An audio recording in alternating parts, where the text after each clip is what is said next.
Item 10C, presentation and discussion of the results of the pavement assessment completed by Infrastructure Management Services, and we do have a staff report on that. Yep. Brad Morey from the engineering department is going to go over that with you. Good evening.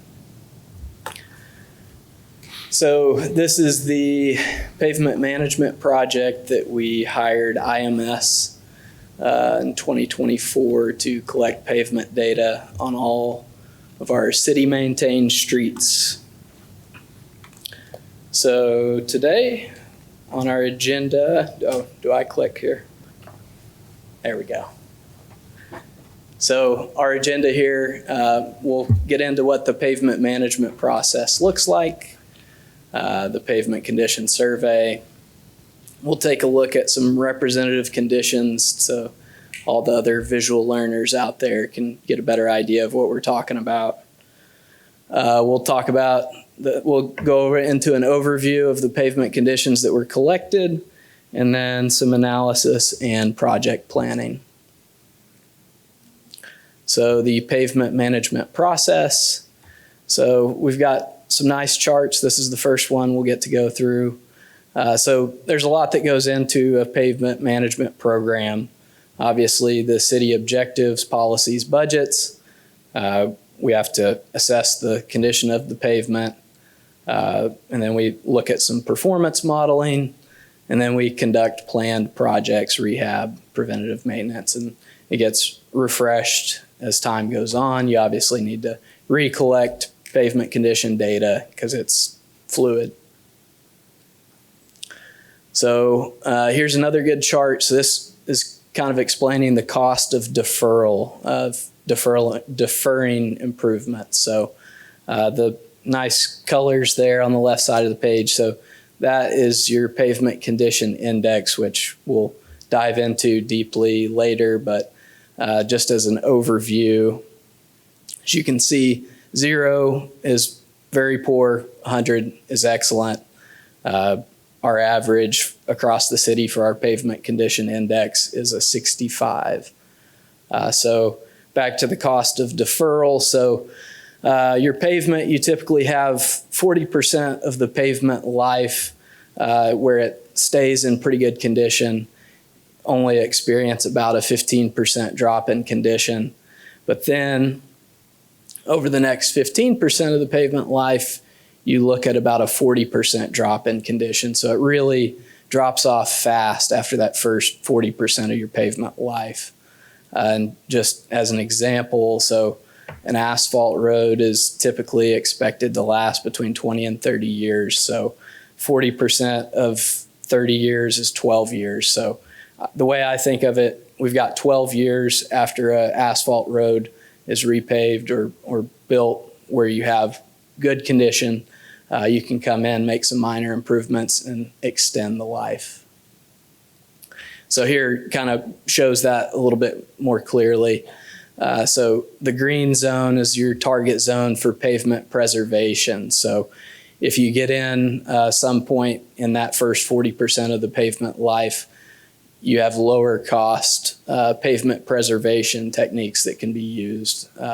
You're not looking at a massive, super expensive roadway project, but you can come in and kind of fix the road where it seems to be having issues, do some mill and overlays, stuff like that, and extend out that pavement life. And as you can see, it's deferring the long-term repair of the road. The yellow zone there, that's your target zone for pavement rehabilitation. So a little more substantial than what we would do in the green zone. You're probably looking at some base repair in that zone, still generally surface level stuff, but a little more expensive. But that's a lot of times where you're going to end up catching things, because if you're repairing roads that are already in good condition, it's tough to justify the expenditure there. So a lot of what we see is in the yellow zone. The red zone, not in football, but on this chart, that's the target zone for pavement reconstruction. So that's when you've let it go too far. You're already in, 50 or below with your PCI score. Mill and overlay is no longer an option. You're looking at failing base. more severe issues that you're just going to have to rebuild the road, reconstruct things.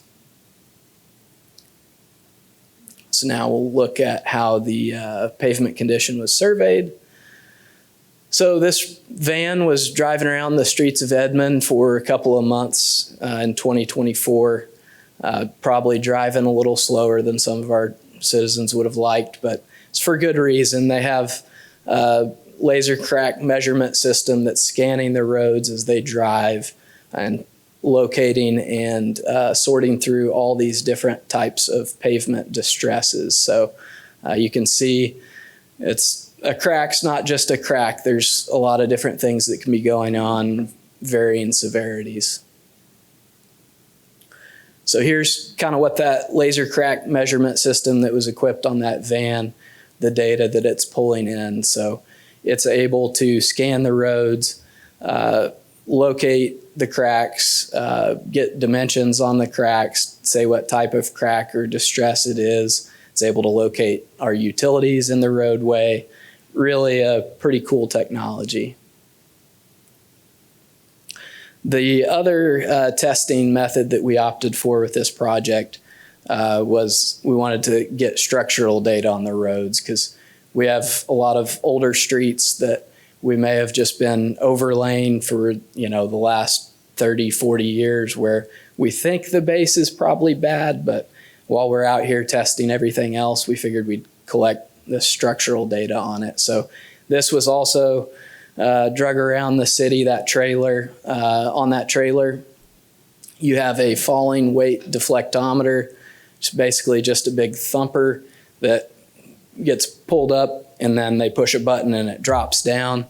And whenever it slaps the pavement, it measures the reverberations through, and you're able to get a good idea of what the condition of the base is at that point, whereas the laser crack measurement system was more just surface level. So this gives us a full picture of the condition of our pavement. So the PCI score, the pavement condition index, is made up of a couple of things. So you've got your SDI, your surface distress index, which is compiled of the distress quantity, type, and severity. And that's, again, 0 to 100, just like PCI. And then you're also looking at your roughness index, your RI, again, from 1 to 100. That one's pretty self-explanatory. It's just how rough a road is, elevation change as you're driving. So your pavement condition index is made up 75% of what your SDI score is and 25% what your roughness index is. That gets you your PCI. So again, there's the nice colorful chart that we looked at before showing the range of PCI scores. At about a 40 PCI or below, again, that's kind of that red zone area where routine maintenance and repair are not an option anymore. And anything below 40 is also considered your backlog, which we'll get into a little bit more later. So we'll look at some representative conditions on our streets. So unfortunately, we did have some in the 0 to 25 very poor category. Here's one example of that, PCI of 16, which is actually not our worst, but it's very bad shape. You can see alligator cracking among other things there. Very torn up roadway. So this one here falls in the poor range between 25 and 40. This is Sahoma Terrace. So this looks like this one was a concrete street, PCI of 33. You've got some shattered slab segments in there. So this is one of those where you may, depending on the direction you're driving, you may think, oh, this isn't that bad, but you look at the car oncoming and he's just, bouncing all around. So that shattered slab makes for a real rough ride. And then you've got some linear cracking as well. This here is a marginal condition between 40 and 50. Extensive linear cracking again on this one, but a little better than the shattered slab we were looking at on the last one.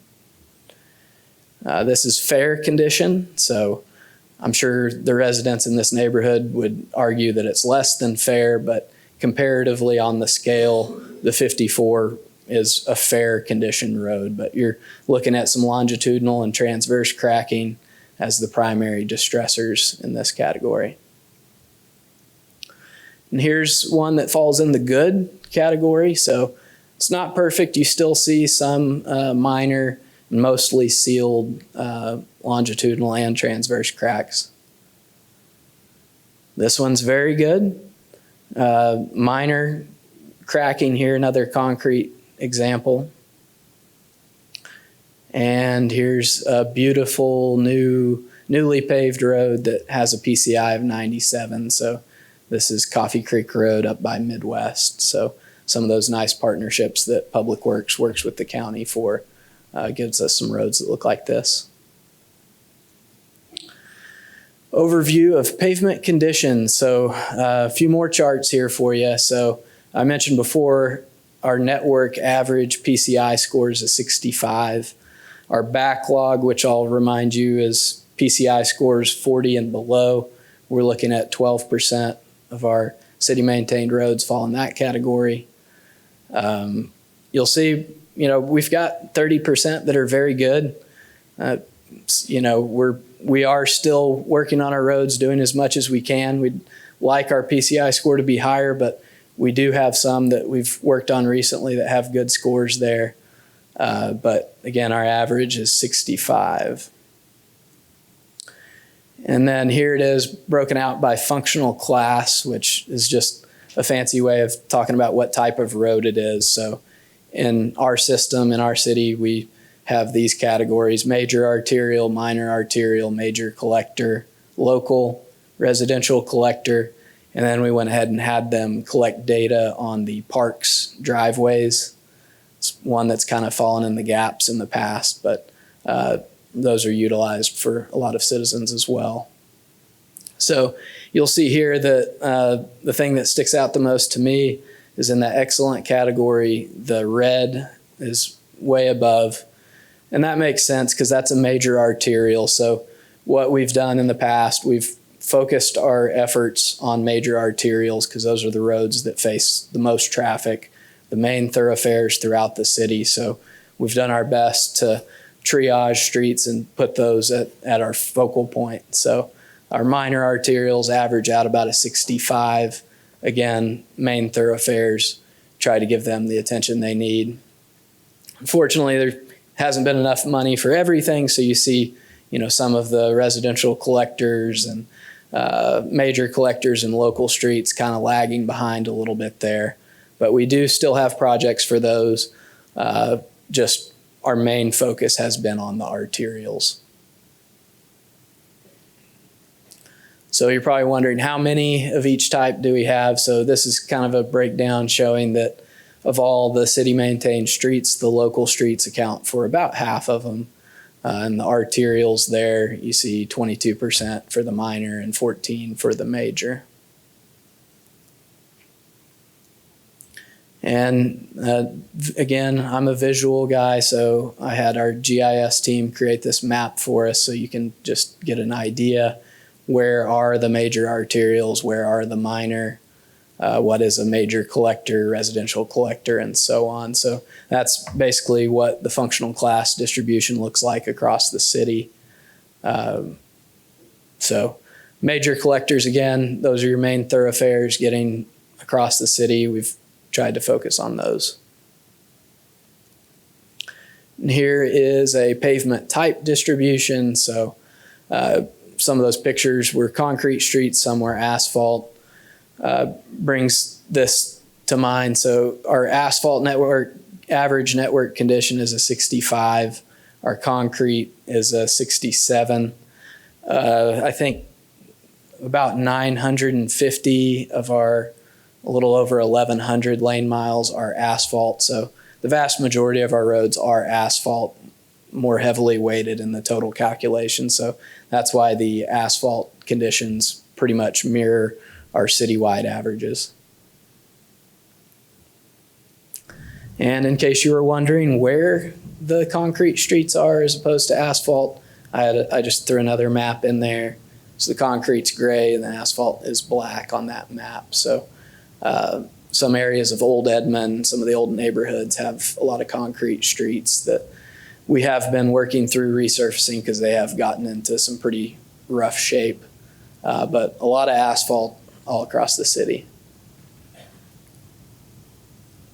So here's a chart that shows a regional PCI comparison. This is just based on data that our consultant had.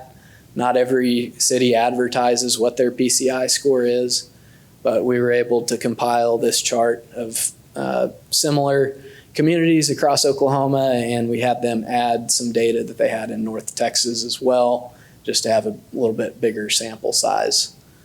The Oklahoma state average from what our consultant sees is PCI score of 62. And again, our average was 65. So pretty similar, slightly above average for the state, but pretty similar to those other communities you see there.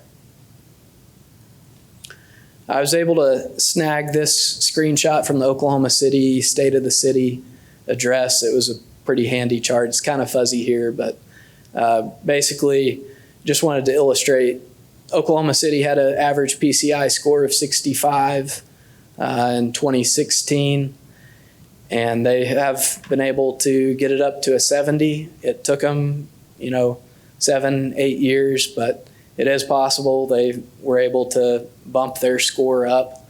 I'm sure it cost them a lot of money, as big as Oklahoma City is, but their average PCI score self-reported is a 70. So another similar community that wasn't on the last chart. And here's an example of what our data visualization that we have at the city looks like. So when someone calls and asks what the condition of a certain street is, we have this that we can go to, and we can get right down to the street segment. We have the visuals. We can look at what the laser crack measurement system was looking at a given point on any of our roads. And we have the map that goes with it. It's a very handy tool. It has a bunch of Excel data imported in there that us engineers really geek out over. And just a couple more charts, and then I'll leave you to it. So this is 5-year funding models that were ran. So the yellow would be if we did a target-driven PCI score for the next 5 years. So this example was just using 70. So if we wanted to make our average PCI score across the city achieve a score of 70, it would be roughly $16 million a year that we would need to put towards our roads to get us there. If we were to do a different option, that solid red line, that's steady state. So that's if we wanted to maintain our current PCI score of 65, we'd be looking at about $11 million a year over the next 5 years to maintain that.